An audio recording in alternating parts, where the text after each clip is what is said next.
Thank you, Debbie. And it is so good to have you back.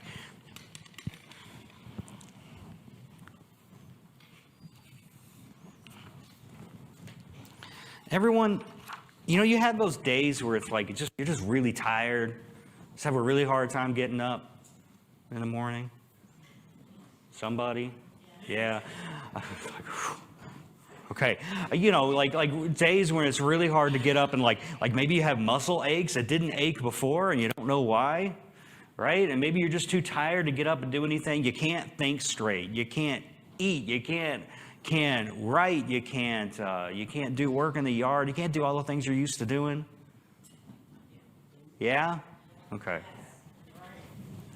That has nothing to do with the sermon, by the way. That's just like, I was just hoping that we were on the same page. Because I've kind of been like that recently myself. And, I'd say today, blessed are you who can't get up in the morning. We're going to talk today a little bit about a guy, and his name's Russell Moore. And Russell Moore, I'll tell you who he is.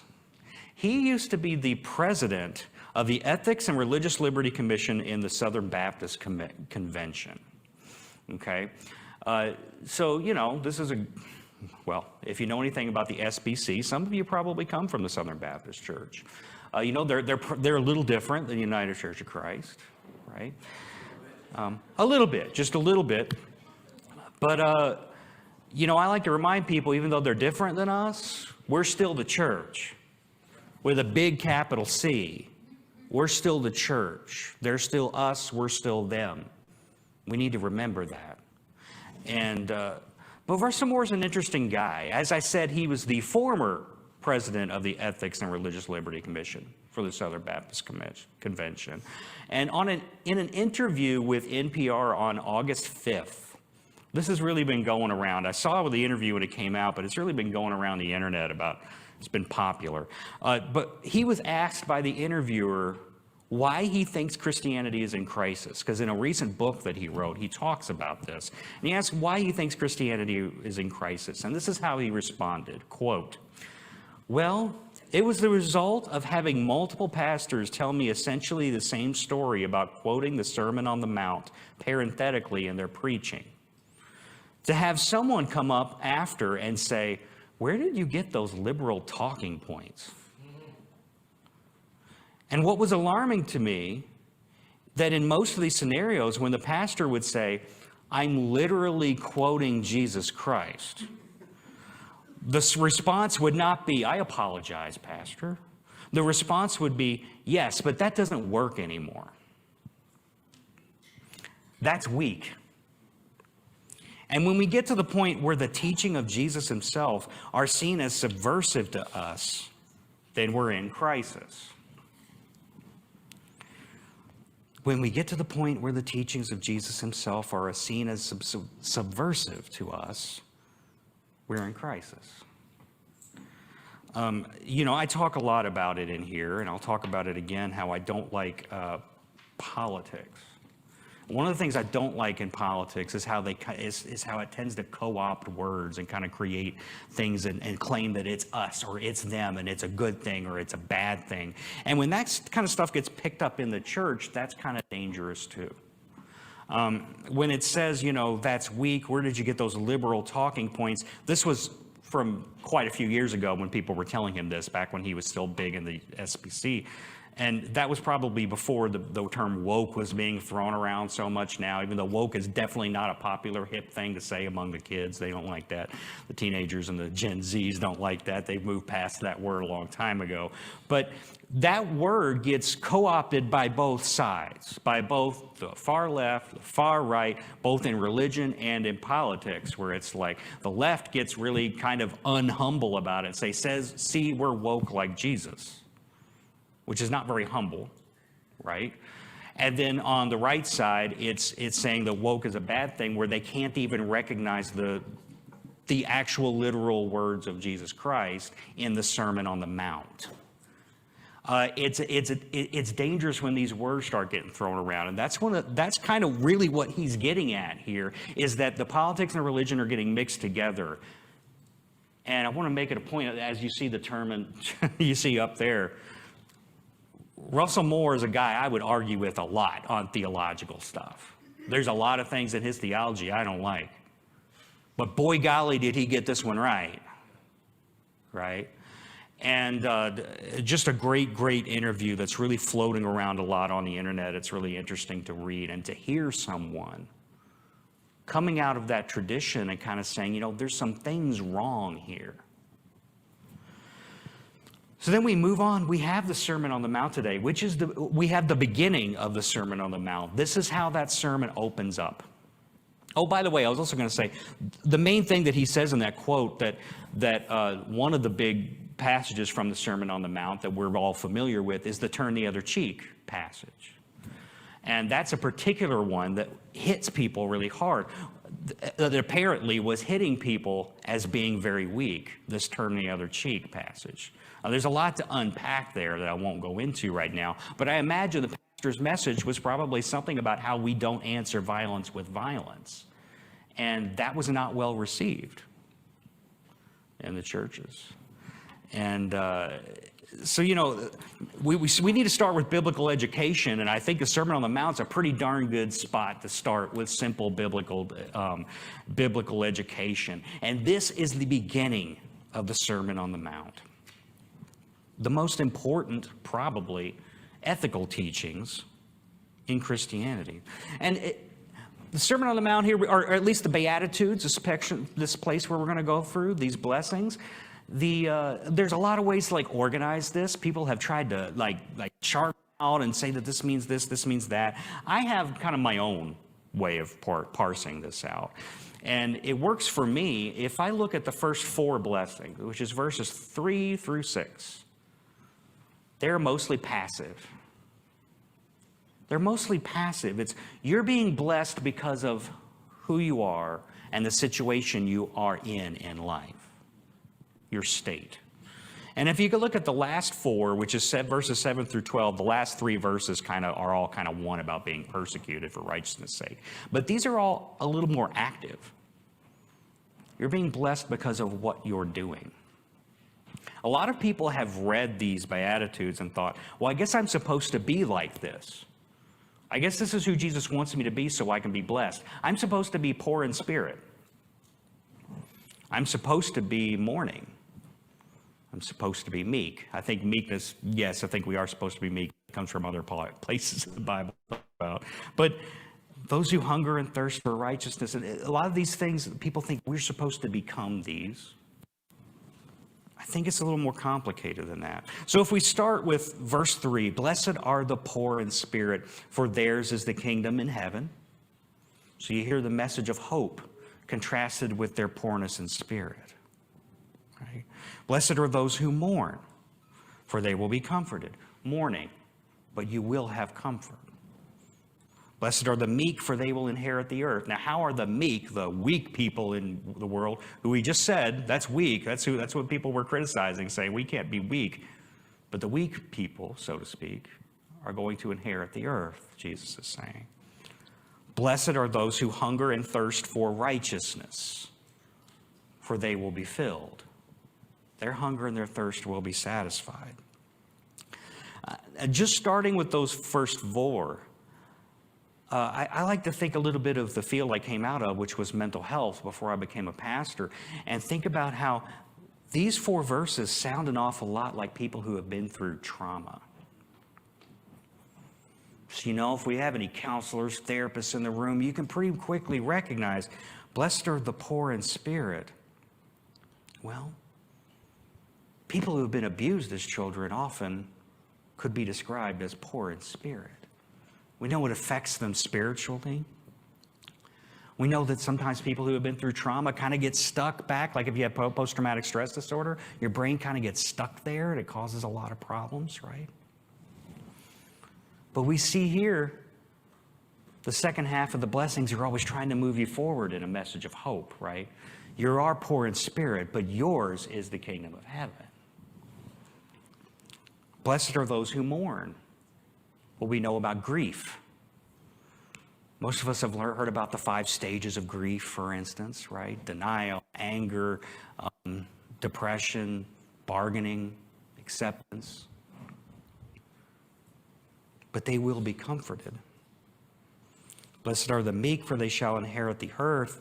Think about verse 6. Blessed are those on hunger and thirst for righteousness, for they will be satisfied. People who have been through trauma often desire justice for what's happened.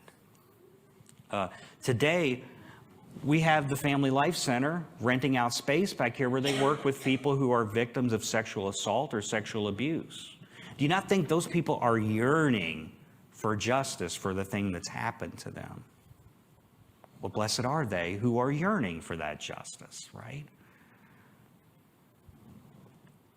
And that's one of the things that they do over there is help them work through that kind of trauma, trying to give them hope. And we see the Beatitudes doing the same thing, right? Blessed are those who hunger and thirst for righteousness. Well, we move on to the other four. These sound a little bit more like the people who might be willing to give the righteousness, the justice. So verse 7, blessed are the merciful, for they will receive mercy.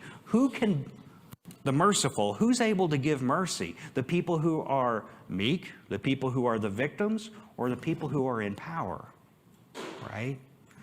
The ones that are in power are the ones that are able to give mercy. So this second group of blessings is not the people who are the victims of the trauma. To me, it sounds like the people who are able to help them. Blessed are the pure in heart, for they will see God. Blessed are the peacemakers, trying to bring peace to people. And then verses 10 through 12 are, blessed are those who are persecuted for righteousness' sake, for theirs is the kingdom of heaven. Now, what on earth does that mean, to be blessed, to be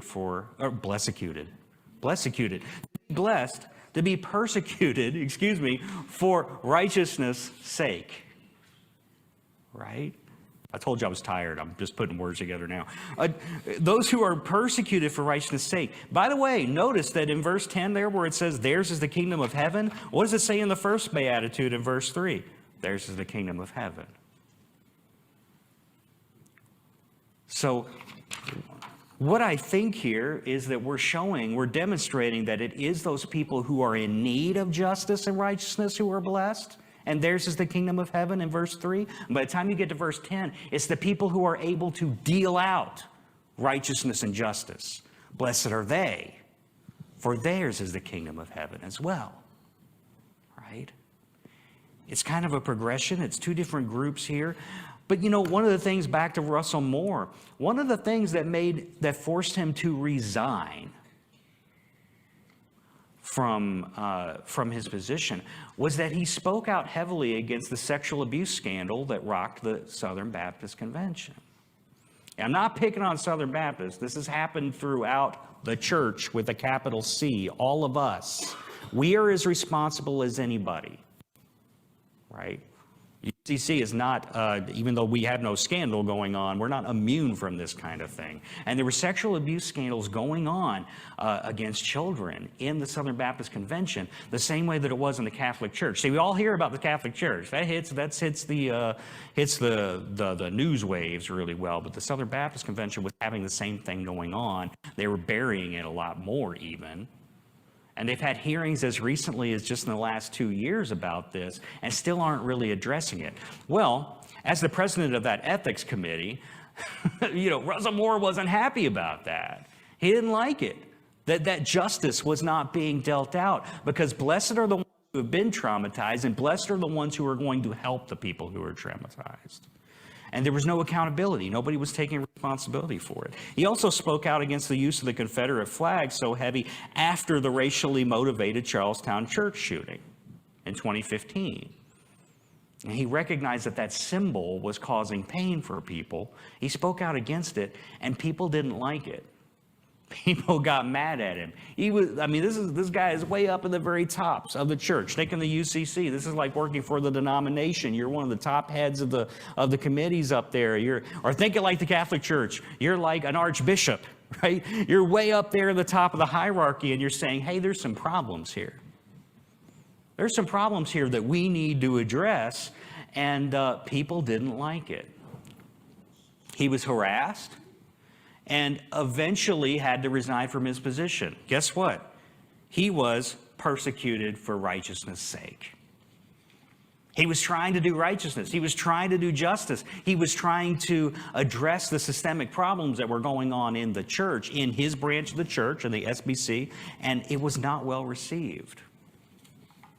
That's what this is talking about, right? Is that seeking justice, loving mercy, and walking humbly with your God, as we've been going through on that slide. I don't know if you have it up there. You could put it up there, but don't worry about it if it's not. Oh, yeah, look, he was ready for me, see? I was too tired to even tell him. But as we've been talking about this, going through this recently, you're kind of putting yourself out there to really practice justice and kindness, aren't you? You have to stick your neck out sometimes. That's what Russell Moore, for all the things I would disagree with him, boy, did he do the right thing in that situation. He stuck his neck out as his position as the head of an ethics committee and was, so excuse the term, crucified for it. Crucified for it.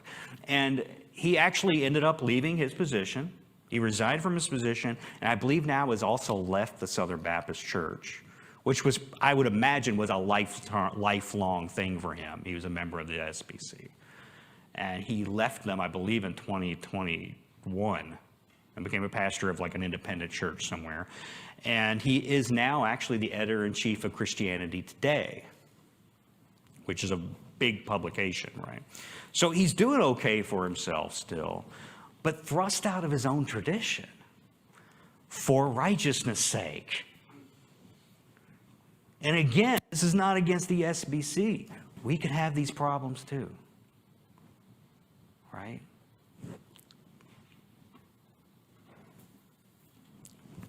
Our reading in Romans today, it says that we should build up our neighbors, especially when they're weak in some way. Of course, it's worded in a really awkward, kind of mean-sounding way. We who are strong ought to put up with the failings of the weak.